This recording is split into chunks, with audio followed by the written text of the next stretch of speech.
Aujourd'hui, donc, l'étude des projectiles et des mouvements dans un champ uniforme.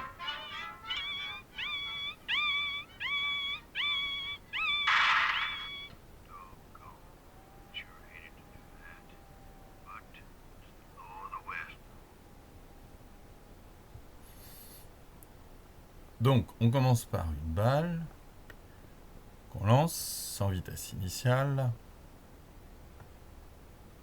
dans le champ de pesanteur terrestre. Donc, c'est le TP qu'on a fait lundi avant les vacances. Donc, faut s'y reporter pour cette première partie. On a ici une balle d'une certaine masse soumise au champ de pesanteur. Donc, la seule force, c'est le poids. Et on se sert de la deuxième loi de Newton. P égale MA, puisque somme des forces extérieures égale MA, donc on arrive très facilement, en éliminant la masse, à l'accélération qui est égale au vecteur G. C'est-à-dire que le mouvement est indépendant de la masse du corps. C'est ce qu'on a vu lors du TP. On a vu qu'effectivement, il y avait une accélération constante que l'on a estimée à environ 9,80. Si on part de cette équation horaire de l'accélération, c'est-à-dire l'accélération est indépendante du temps en fait, c'est-à-dire quel que soit l'instant considéré, est égal à g. On sait que, d'après les lois de la physique, l'accélération c'est la dérivée de la vitesse par rapport au temps. Donc si cette fonction est une constante, on cherche la primitive qui donne justement cette fonction-là, on va trouver quelque chose de cette forme-là, c'est-à-dire g, qui est la constante, fois le temps, plus une certaine constante, qu'on ne connaît pas, qu'il va falloir déterminer avec les conditions initiales. Conditions initiales, on sait que la vitesse au départ, puisque ça fait partie des choses qui sont définies au départ, lâcher sans vitesse initiale. La vitesse au départ est nulle. Donc, si c'est lâché sans vitesse initiale, ça veut dire que la vitesse est nulle au départ. Si j'applique le temps initial égal à 0 sur cette primitive, j'obtiens v de 0 égale g fois 0 plus une constante. Et c'est obligatoirement égal à 0 puisque la vitesse est nulle au départ. Donc on élimine cette constante qui est donc égale à 0 et on obtient l'équation horaire de la vitesse qui, comme on le constate, est une fonction linéaire. C'est-à-dire que sur le TP, vous allez voir que la vitesse, effectivement, c'est une droite qui passe par 0 et qui dépend du temps. Et à chaque fois, on rajoute l'accélération. Donc c'est une droite, passant par 0. Même chose, on sait que la vitesse, c'est la dérivée de la position de la balle à chaque instant, z de t, sur l'axe z, puisqu'il n'y a qu'un axe. Donc par intégration, on cherche la primitive de cette fonction. On sait que c'est en t carré, et comme on rajoute un 2 quand on dérive, il faut mettre un demi de gt carré, plus, là encore, une constante qu'on ne connaît pas. Condition initiale, où est-ce qu'est la balle au départ? Elle est sur l'axe z, mais à l'origine. On s'est arrangé pour la lâcher à l'origine. Donc ça veut dire que z de 0 égale 0. Si je remplace dans la fonction que je viens de trouver, je trouve que la constante est égale à 0. Ce qui fait que mon équation horaire du mouvement, c'est un demi de gt carré. C'est-à-dire que ma fonction qui me donne la position de la balle à chaque instant est une parabole. C'est-à-dire que ça accélère, c'est ce qu'on voit d'ailleurs au niveau du TP ping, puisqu'on a une parabole, très très clairement. Alors, vous allez me dire à quoi ça sert. À quoi ça sert? Par exemple, je prends une balle, une bille, ou un objet que je lance du 3e étage de la tour Eiffel. Donc je prends la bille, je la jette du 3e étage. Il est évident que si je prends l'origine ici et l'axe orienté vers le bas, à la coordonnée 300, je suis au sol. Et donc c'est cette coordonnée-là qui m'intéresse. En combien de temps touchera-t-elle ou touchera-t-il le sol? Quelle sera la vitesse au moment du sol? Donc je prends l'équation horaire du mouvement qui est ici. Je cherche t en connaissant la valeur de la position de la balle à quand elle est au sol, donc 300 mètres.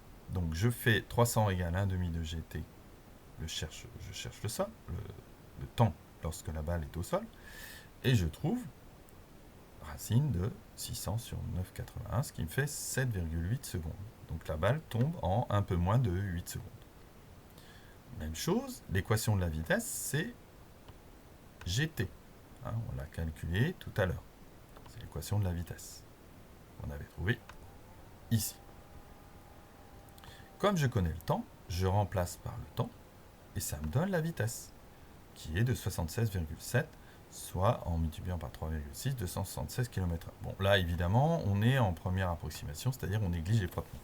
Il est évident qu'à plus de 200 km/h, on a des frottements. Voir le TP ping, évidemment, la balle, quand on la lance de plus haut, il y a un moment où on atteint une vitesse limite. Donc il est probable que cette vitesse limite soit atteinte avant qu'on arrive à ces extrêmes-là. Hein. Mais ça reste dangereux. C'est-à-dire qu'on ne lance rien de la tour Eiffel, évidemment. Deuxième partie, les projectiles. Alors, les projectiles, c'est un problème un petit peu différent. Le corps est lancé avec une certaine vitesse. Elle n'est pas verticale, elle n'est pas nulle. Donc elle est, voilà, comme ceci. Hein.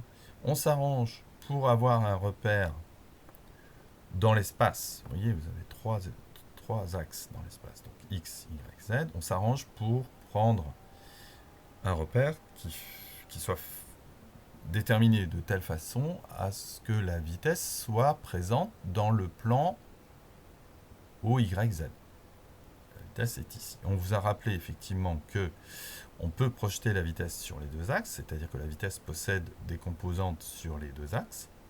Hein, et on vous rappelle ici les règles de trigonométrie. Même chose, on a un objet pesant qui possède une vitesse certes, mais il va être soumis au poids, et uniquement au poids. Donc deuxième loi de Newton, je trouve évidemment la même chose au niveau de ma deuxième loi de Newton, c'est-à-dire que je trouve que mon accélération est égale à g, que je peux décomposer sur les trois axes, et 0i, 0j, 0 moins gk, puisque le vecteur g est confondu avec l'axe z. Il n'y a aucune composante du vecteur g sur le vecteur x, sur l'axe x ou sur l'axe y. La seule composante de g, c'est sur l'axe z, et comme g est orienté de manière différente à k, on est obligé de mettre un moins au niveau des vecteurs. Donc on obtient ça. Donc si je le mets sous forme de coordonnées de vecteurs, j'ai 0, 0, moins g. Même chose que tout à l'heure, l'accélération c'est la dérivée de la vitesse, je cherche la primitive de ça. Sachant que là c'est 0, là c'est 0, et là c'est une constante. Donc j'obtiens une constante, et puis moins gt plus c, comme tout à l'heure. C'est-à-dire que j'ai effectivement ici une constante qui devient effectivement une fonction du temps, qui, quand je dérive ça, j'obtiens ça. Hein. Il faut que ça soit vérifié, ça. Mais je ne connais pas les constantes. Donc je prends les conditions initiales. À quelle valeur est égale la vitesse au départ? Je prends les coordonnées de la vitesse du départ. Et la vitesse du départ, on voit qu'il y a une composante sur y, il y a une composante sur z, qui est égale à... Alors ici, attention, il y a une erreur, c'est v0z, et ici v0y, bien sûr. Hein. Et ces composantes obéissent aux règles trigonométriques. Hein. Donc, côté adjacent, cosinus, côté opposé, sinus. C'est ce qu'on trouve. V0 cosinus A. Voilà, ça, c'est les composantes de la vitesse au départ. Donc ça doit obligatoirement être égal à ce que j'ai trouvé, mais pour t égale 0. Donc je remplace, ça fait donc A, ça doit être égal à 0, B, V0 cosinus alpha, et moins G multiplié par 0, ce terme-là disparaît, il reste la constante, donc j'ai la valeur de mes trois constantes, que je recopie ici dans ma vitesse. Voilà mon équation horaire de vitesse pour ce mouvement-là. Alors, vous laissez pas impressionner par cette expression-là, c'est un nombre, ça. Ça, c'est 3,5, c'est 4,25, c'est un nombre, hein, c'est une constante. Là aussi. Là, c'est 9,81 fois t, avec un moins de vent. Voilà, c'est tout. Il n'y a rien de difficile. Si je prends les coordonnées de la vitesse sur les trois axes, au lieu de prendre ici cette expression avec un vecteur et les coordonnées sur les trois axes, je peux très bien écrire ce vecteur comme cette égalité-là. Pas de composante sur i, une composante sur j qui serait une constante, une composante sur k qui varierait avec le temps.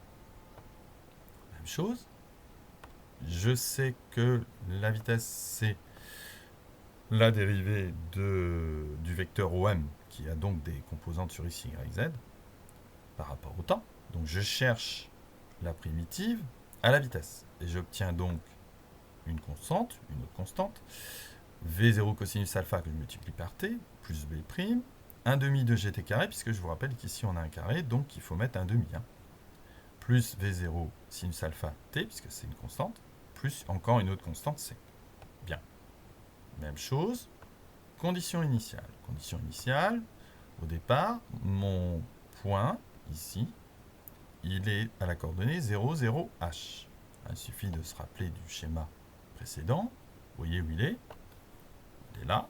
Donc, coordonnées sur x, 0. Coordonnées sur y, 0. Mais par contre, coordonnées sur z, h. Donc, attention. Donc ici, on va effectivement se rappeler qu'on a 0, 0, h. Et donc ça doit être égal à ça. Donc très rapidement, on remplace t par 0. On a 0 ici, il nous reste a', b', c', et donc on en déduit les valeurs des constantes. Ce qui nous fait, finalement, voilà mon équation horaire au niveau du mouvement, hein, mes équations horaires du mouvement. Donc j'en ai une sur x, j'en ai une sur y, j'en ai une sur z. Sur x, il ne se passe rien. Hein. Par contre, tout le mouvement se passe sur y et sur z. Donc on peut très bien écrire ce genre de choses. Y de t égale V0 cosinus alpha t, Z de t égale moins 1 demi de gt carré, plus V0 sinus alpha t, plus h. On constate qu'effectivement, sur y, on a une fonction linéaire, c'est-à-dire que l'objet se déplace de façon régulière sur l'axe y, alors que sur l'axe z, on a une parabole, c'est-à-dire que on passe par un maximum de z, c'est-à-dire on va se déplacer sur z par un maximum, et on va retomber après sur le sol, a priori, avec effectivement une valeur de la position sur z égale à 0. Hein, ce qui nous dessine une parabole. Attention, l'axe, c'est un temps ici. Hein. Voilà, c'est ce qu'on obtiendrait sur le logiciel si on filmait la balle comme on a filmé la petite boule de ping-pong qui tombe. Hein. C'est ce qu'on obtiendra. Alors, on remarque qu'ici, il y a une équation sur y, une équation sur z. Et on se demande, qu'est-ce que c'est que cette équation de trajectoire dont on nous parle dans certains exercices? Alors, on reprend cette équation 1, cette équation 2. Et en fait, on va se servir de 1 pour exprimer z en fonction de y. Pour ça, il faut changer la variable. C'est ce qu'on appelle le changement de variable. C'est-à-dire, on prend dans l'équation 1, y égale v0 cosinus alpha t, on va exprimer t en fonction de y. Et on va remplacer l'expression de t dans l'équation 2. C'est-à-dire, cette expression-là, on la remplace à la place de t. Et on obtient ça. On voit que il y a quelques simplifications, pas énormes, mais il y en a. Et on arrive à cette équation-là. Z de y. Donc là, il y a le temps n'apparaît pas. Égale moins g, etc. Une expression un petit peu compliquée. Mais ça, c'est une valeur. Hein, ça se calcule. Hein, la vitesse, vous la connaissez. L'angle, vous le connaissez. C'est une valeur, ça. Hein. La variable devient y au carré, plus tangente alpha y, plus h. Ici, c'est une parabole, ça. Et donc, si je la dessine, cette parabole, voilà ce que j'ai. Je passe par, effectivement, je pars de h, et ici, attention, c'est plus l'axe de temps, c'est l'axe de y. Donc, j'ai exactement ce qui se passe dans la réalité, dans le plan OZY. C'est-à-dire que je tire un projectile, c'est d'ailleurs pour ça que ça s'appelle comme ça. J'ai effectivement une montée, le maximum, c'est la flèche, et ensuite, je retombe, et au moment où ça touche le sol, c'est ce qu'on appelle la portée. On peut calculer la valeur sur l'axe Y lorsque j'ai un maximum ici, puisque je sais que dans ce cas-là, la fonction dérivée s'annule. Donc je calcule la dérivée, je cherche où est-ce que ça s'annule, et ça s'annule que si Y égale sinus alpha cosinus alpha V carré 0 sur G. Et c'est effectivement l'endroit où je passe par un maximum de hauteur. Hein. Ensuite, pour la portée, il faut savoir quand est-ce que cette équation s'annule. Donc, équation au second degré, il y a un discriminant. Nous, en physique, on ne prend que la solution supérieure à 0. Hein. Parce que celle inférieure à 0, certes, elle existe en mathématiques, mais pas en physique. C'est comme si on tirait la balle de plus loin, mais en fait, on la tire exactement d'ici. Donc cette solution n'existe pas en physique. Dernier problème, et pas des minces, champ électrostatique. Cette fois-ci, on va appliquer la deuxième loi de Newton, mais dans le cas d'une charge Q dans un champ électrique uniforme. Donc on se trouve dans un condensateur, ici. On place une charge, on fait un repère, ici dans le plan, hein, on ne va pas dessiner en 3 dimensions, ça ne sert à rien, sur X il ne se passe rien. Je suis soumis à un champ électrique et dans ce cas-là, on néglige le poids. Alors, on vous a fait quelques petits rappels ici, avec les projections des vitesses. On vous rappelle qu'effectivement, l'addition vectorielle, vous ne pouvez pas faire une addition ordinaire, hein, parce qu'en ordinaire, la norme de V0 au carré, elle vérifie Pythagore. Hein. Elle ne vérifie pas autrement. Hein. Ça, il faut le savoir. Hein. Également, rappel de première, hein, la force électrostatique est égale Q fois E, que ce soit négatif ou positif. Hein. E est égal à la valeur de la tension divisée par la distance. C'est facile parce que l'unité du champ, c'est en volts par mètre. Donc on devrait arriver à se rappeler de ça. Donc, comme je disais, on néglige le poids, on ne prend que la force électrostatique. Donc, deuxième loi de Newton. On arrive à somme des forces extérieures. La seule force qui s'applique, c'est la force électrostatique, égale ma. Et attention, on trouve ça. Ce qui fait que si on cherche l'accélération, ça nous fait ça. Je garde des vecteurs pour ne pas avoir de problème de signes. Mais si on regarde au niveau des signes et qu'on regarde au niveau des coordonnées du vecteur, attention, les axes X est vers la droite, Y est vers le haut, et le vecteur vitesse de la particule est plutôt orienté sur la gauche. Donc il faut en tenir compte. Au niveau des coordonnées et de l'accélération, le vecteur E est orienté du plus vers le moins, c'est-à-dire il faut imaginer que le vecteur E c'est en accord avec le mouvement d'une particule positive dans le champ. Donc vous voyez que la particule positive va être repoussée par les plus et attirée par les moins. C'est comme ça qu'il faut se rappeler. Et donc on a en coordonnées 0 puisqu'il ne se passe rien sur l'axe X au niveau du champ E et moins Q sur M grand E en valeur, hein, J, mais sauf que mon vecteur J, il n'est pas dans le sens de, il est dans le sens opposé. Donc je suis obligé de mettre un moins. Voilà mes coordonnées vecteur accélération. Comme tout à l'heure, on cherche la primitive. Donc on a toujours les mêmes constantes. On se souvient des conditions initiales. Attention, la vitesse, elle est, je vous ai dit, il faut bien regarder les sens. Hein. Ici, on n'est pas dans le bon sens pour I. Vous voyez ? La composante de la vitesse sur X, elle n'est pas dans le bon sens pour I. Par contre, celle de J est dans le bon sens. Donc, il y a un moins sur X qu'on retrouve ici. Hein. Donc, on égalise les deux constantes. On trouve tout de suite les deux constantes. On arrive à cette équation de vitesse. Là encore, on cherche la primitive. N'oubliez pas, ça c'est une constante. Hein. Ça c'est une constante, hein, c'est un nombre. Hein. Là, par contre, il y a une fonction du temps. Donc, on va retrouver le 1,5. Alors, attention aux expressions parce que c'est facile de se tromper. Hein. Mais on arrive finalement avec les conditions initiales. Alors là, on a de la chance, conditions initiales, on est à l'origine. Hein. Donc, ça roule. Hein. Et donc, les constantes sont nulles. Et on arrive à cette expression qui est l'équation horaire, les équations horaires du mouvement, qu'on peut écrire sous cette forme-là, hein, sans problème. Hein, sans problème. Y et Y de t. Voilà, donc il y a quelques exercices d'application pour bien que vous compreniez cette histoire. Et effectivement, je vous ai donné effectivement l'essentiel des équations horaires qu'il faudrait faire au moins la première page. Voilà. Bon courage à tous. et bonne fête de Noël.